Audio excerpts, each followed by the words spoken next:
Hey guys, today we are going to continue doing sequences in series, and we are going to talk about a specific one today called arithmetic sequences.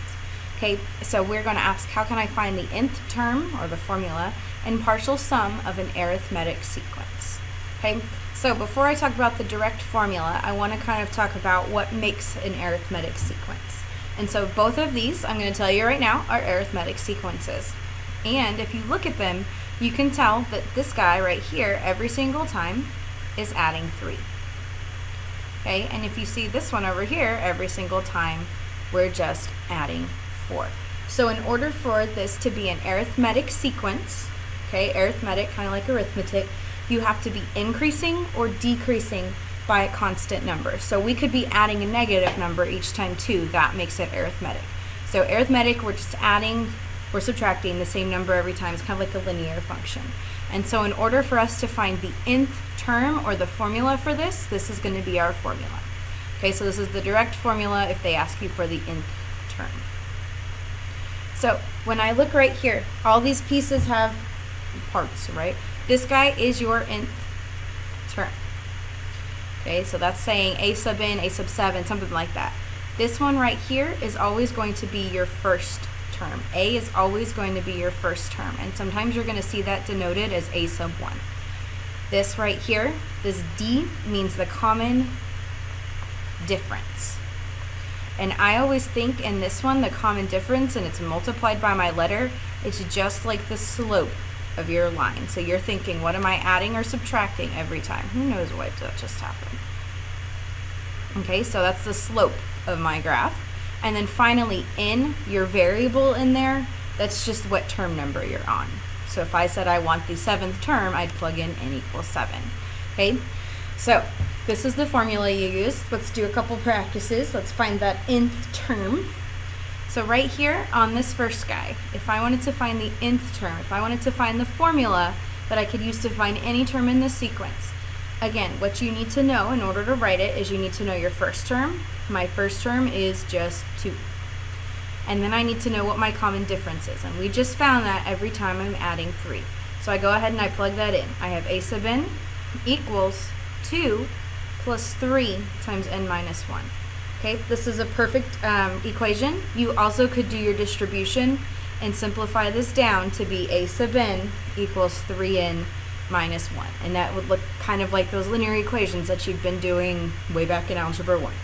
Okay, so that's how you'd find the nth term. And again, now you can plug in anything in order to figure out, you know, the 80th term or something like that. Okay, same deal over here, except for maybe they want you to find, wish there was that, okay, find the 10th term. And so again, there are lots of ways you could do this. You could continue adding 4 until you got to n equals 10. That seems a little silly considering we have a formula we can use. And so what we would do here is you can write your formula out, or you can just plug in what you know. I know that I want the 10th term. I know my first term is 4. I already found my common difference was 4. And then I know what term number I want, it's 10. And now this is just some arithmetic that I can do. So I'd have 4 plus 4 times 9 is 36. So I would know that the 10th term would be 40. Okay? We don't tend to write equations for these guys recursively, because all you'd be saying is I'm taking the term before it and I'm adding the common difference. So we're usually going to use the direct formula here. Okay, here's one more example. It says find the nth term for 7, 5, 3, etc. So this would be an example of when your common difference is negative, because each time here I'm subtracting 2. And so I would know my first term was 7. My common difference is going to be negative 2. So when I plug that in, a sub n equals 7 plus, and you could put parentheses, you could have put minus, it's fine, n minus 1. And again, you can distribute this out and make this into a more simple formula if you need to. The next part of sequences in series is the series part. And remember, a series is you're just adding up the sequence, the terms in the sequence. And there are 2 different ways we can do this. So when we add these things together, we have what's called a partial sum formula. And both of these formulas are going to work, but they have different applications depending on what pieces of the problem that you know.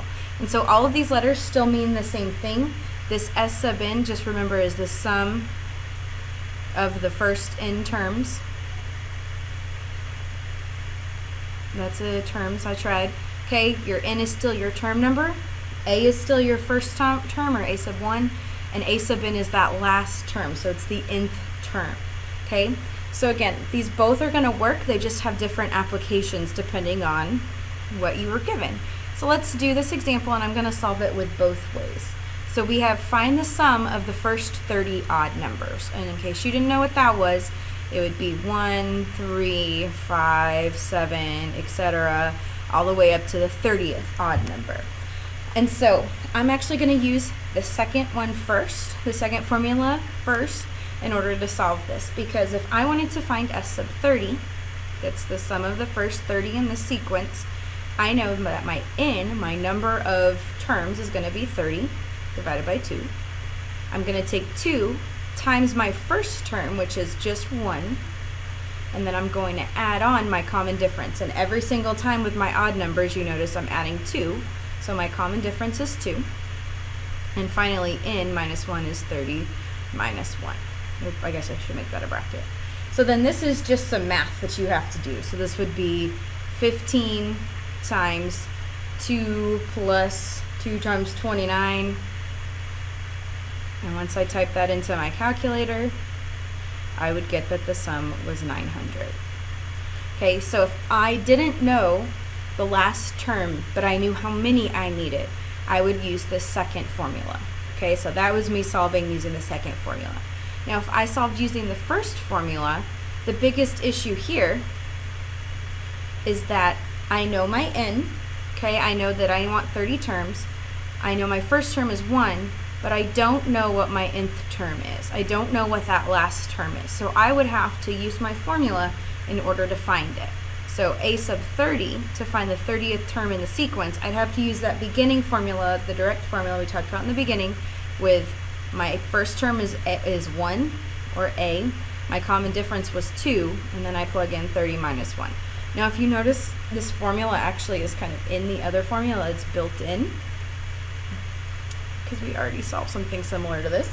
So that gets me 59. So the 30th odd number is 59. So now I can go back into this formula, plug in 59, and then I would know this would be 60 over 2, so I'd have 30 times 30, which also equals to 900. So again, you can use both of these both of the partial sum formulas. It just kind of depends on how much work you have to do / what you know, because if I'd known the last number in this sequence, I wouldn't have had to worry about knowing and solving for that piece. Okay, and that's all I've got. That's arithmetic sequences in a nutshell.